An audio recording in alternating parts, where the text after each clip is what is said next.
क्या होता है रमेश कि वो जो जीव है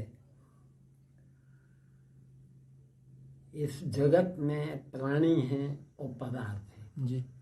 अच्छा, प्राणी और पदार्थों में पशु पंखी वो भी प्राणियों में आ जाते हैं और बाकी पदार्थ। दूसरे ये मनुष्य जाति है जी। ये जो मनुष्य जाति है इसके बारे में, क्योंकि तुम्हारी जो समस्या है वो मनुष्य की है जी बिल्कुल। कोई पशु की पक्षी जी, की जी, इसकी उसकी किसी कोई समस्या नहीं। तो मनुष्य का क्या है जी। ये भी विकास करते करते पशु पंखी में से मनुष्य की कक्षा में आया है। तो प्रारंभिक स्थिति इसकी भी पशुता की जैसी जी। पशुता में क्या होता है कि वो जो मेल और फीमेल जो है उसके साथ ये जो सृष्टि है जी। इसको योनिज सृष्टि कहा जाता जी। है। जी। ये सृष्टि इस तरह के आगे बढ़ती है। तो जैसा पशु पंखियों में मेल और फीमेल है वैसा ही प्राथमिक स्थिति में मनुष्य में भी मेल और फीमेल और वो पशुता प्रारंभिक खाना पीना, खाने पीने के लिए लड़ना झगड़ना और उस तरह की व्यवस्था करना वही उनका उतना ही मानता है। अब क्या होता है कि ये जो जीव है मनुष्य है ये हजारों जन्म की यात्रा है इसकी, एक दिन का 2 दिन का मामला नहीं। तो जैसे ही ये कुछ विकसित हो जाता है जी, इसका विकास हो जाता है तो क्या होता है कि ये जो मनुष्य है वो पशुता से ऊपर उठता जी है। बिल्कुल।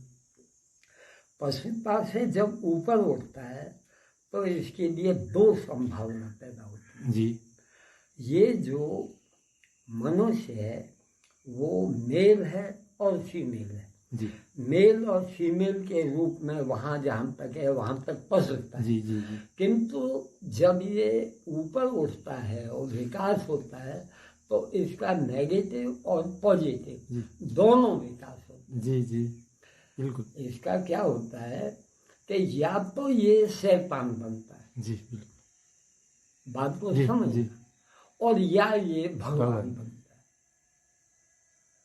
जी। जो मनुष्य है मनुष्य का जो विकास है वो इस बात के ऊपर है कि जैसे ही इसका विकास होता है तो विकास के द्वारा अगर ये धर्म को स्वीकार कर पाता है जी, पॉजिटिव स्थिति बने धर्म को स्वीकार करे तो क्या होगा कि धर्म के आचरण के द्वारा इसको वो जो पॉजिटिव स्थिति का रास्ता है वो इसका खुलेगा। बिल्कुल बिल्कुल। विचार करना। अच्छा, क्या है कि प्रारंभ में जैसे पशु है वहाँ मेल और फीमेल है, इसके अलावा और कुछ नहीं। उसमें पशु में बहन का, पत्नी का, किसी और का कोई भेद नहीं। जी बिल्कुल। ये बात समझ में आती है? जी। अच्छा, तो धर्म क्या है? धर्म जो है वो तुमको वो जो पशुता की स्थिति है उससे आगे बढ़ाता है और वो उस मर्यादा के साथ तुमको जोड़ता है जो मर्यादा तुमको पत्नी की और बहन की स्थिति में भेद का बोध करता है। जी जी स्वामी जी, बात समझ में आती है? बिल्कुल। अच्छा, अब इस धर्म को जो स्वीकार कर पाते हैं इस तरह का तो उनके भगवान होने का रास्ता खुलता है। भगवान होने का रास्ता मतलब क्या? धर्म जो है वो तुमको क्या सिखाता है? धर्म बहन और पत्नी का भेद, धर्म तुम्हारा अपना फर्ज क्या है, तुम्हारा धर्म क्या है, तुम्हारी जिम्मेदारी क्या है, इसका बोध करा। जी बिल्कुल।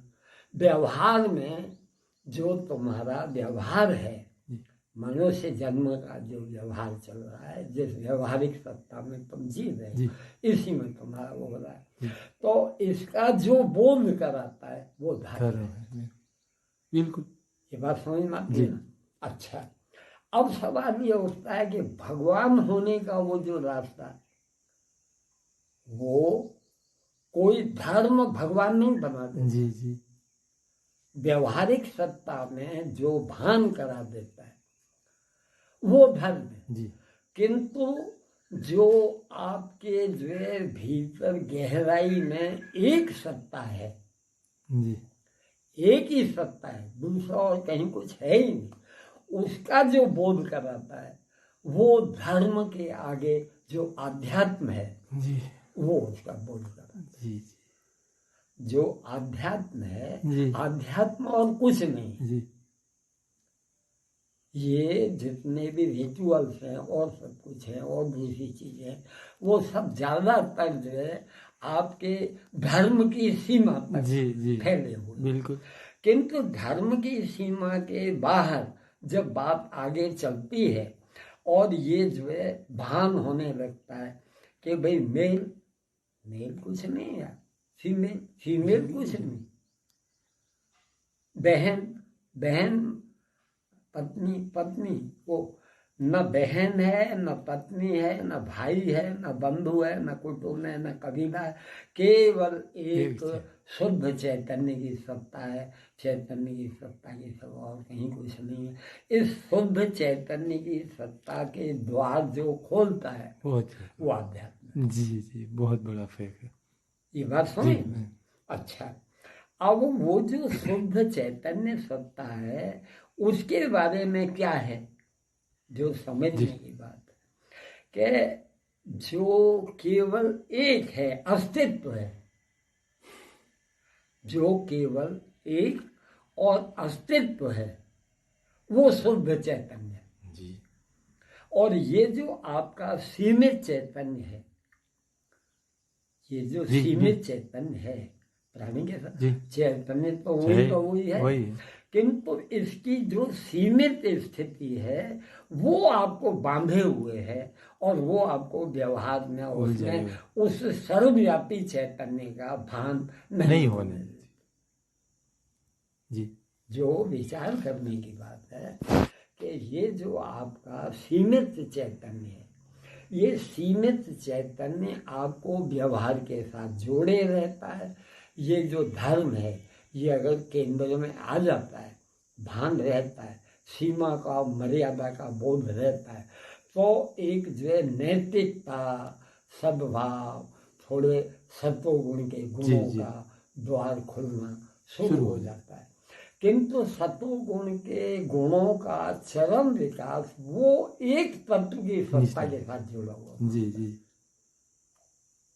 आपको जब अपनी इस सीमित कॉन्शसनेस का आप ये अनुभव कर सकते हैं, मेरी बात समझो कि आप सीमित चेतना का, कि मैं शरीर नहीं हूँ जी, मैं मन नहीं हूँ, मैं बुद्धि नहीं हूँ, मैं चैतन्य हूँ। अच्छा, इस चैतन्य स्वरूप जो आपकी आत्मसत्ता है उसका आप अनुभव कर सकते हैं। विचार करना, जो जीव की मर्यादा है वो यही है कि इस व्यवहारिक सत्ता में वो उस आत्म स्थिति का अनुभव कर पाता है, किंतु वो जो सर्वात्म स्थिति है, केवल आत्मा का अनुभव, वो अंत नहीं है जी। आत्मा का अनुभव हो जाता है जी, किंतु सर्वात्मा का अनुभव आदमी को नहीं हो पाता जी जी। जो मूल वस्तु है वो ये है कि जो कॉस्मिक कॉन्शसनेस है जी जी, उस कॉस्मिक कॉन्शसनेस का आपका हिसाब किताब बैठ है तब एक तत्व की सत्ता है, एक चैतन्य है, एक चैतन्य के सिवा कुछ भी नहीं है। ये केवल चर्चा की वस्तु नहीं है। और जितनी भी चीजें हैं, ये आत्म स्थिति, स्वप्न की स्थिति, जागृत की स्थिति, सुषुप्ति की जी। स्थिति, ध्यान की स्थिति, धारणा की स्थिति, समाधि की स्थिति अथवा तुरीय जी। स्थिति, वो सब स्थितियां हैं। जी। वो सब स्थिति। स्थितियां हैं। स्थितियां आती हैं और और जाती हैं, किंतु जो रहता है, जी। जी। जो रहने वाली जी। चीज है, वो जो शुद्ध चैतन्य है, वो था, है और रहने वाला है, और वो ही है, वो मूल है, जी। वो रहता है। उस शुद्ध चैतन्य का किसी भी तरह का कोई भी खुलासा तुमको हो सके, उस एक तत्व की सत्ता का, उस एग्जिस्टेंस का, जी। वो एग्जिस्टेंस, जी। वो स्टेट नहीं है। जी। जी। ये जितनी भी अवस्थिति। चीजें, ध्यान, अवस्थिति। समाधि, तुरीय अवस्था, जी। जी। जी। ये भी कुछ नहीं। ध्यान आता है, जाता है, किंतु चैतन्य जो वो तो रहता है। चैतन्य मौजूद है। जी बिल्कुल। वो था, मौजूद है हर हाल में, चाहे जागृति हो, स्वप्न हो, सुषुप्ति हो, तुरीयातीत हो, उस सब स्थितियों के पीछे वो जो एग्जिस्टेंस है, जी। जी। वो जो चैतन्य है, जी। किसी तरह से उसका पता चले, जिसमें न कोई मेल है, जी। न कोई फीमेल है, जी। न कोई सीमित स्थिति, न कोई असीमित स्थिति। जी। सीमित और असीमित ये भी द्वंद्व है। जी। सीमित का और असीमित का ये भी द्वंद्व है। वो सीमित और असीमित, द्वैत और अद्वैत, इन सब के परे विलक्षण है। उसका कोई खुलासा नहीं कर सकता। वो जिसको थोड़ा बहुत भी अनुसार आ गया, मैं जीने की तो बहुत दूर की बात है रमेश, उसको केवल अनुसार आता है, थोड़ा अनुसार आता है, तो गानपान शुरू हो जाता है जी। आदमी को। जी। ये बात याद रखने की है कि जब तक जो है ये जीव विकास होकर के मनुष्य जन्म में आता है, जी। मनुष्य जन्म में इसकी प्रारंभिक स्थिति पशुता की है, जी। किंतु जैसे ही ये विकास हो जाता है और ये धर्म को नहीं पकड़ता है, तो फिर ये जो क्या नाम है, क्योंकि इसके पास बुद्धि है, इसके पास वो, वहाँ फिर जहाँ कभी कोई सीमा नहीं रहती, मर्यादा नहीं रहती, वो पुरुष और स्त्री का जो भाव रहता है, कोई बहन का, पत्नी का बोध नहीं रहता, वो शैतान की। जी। जी। विचार कर, जी। जी। जी।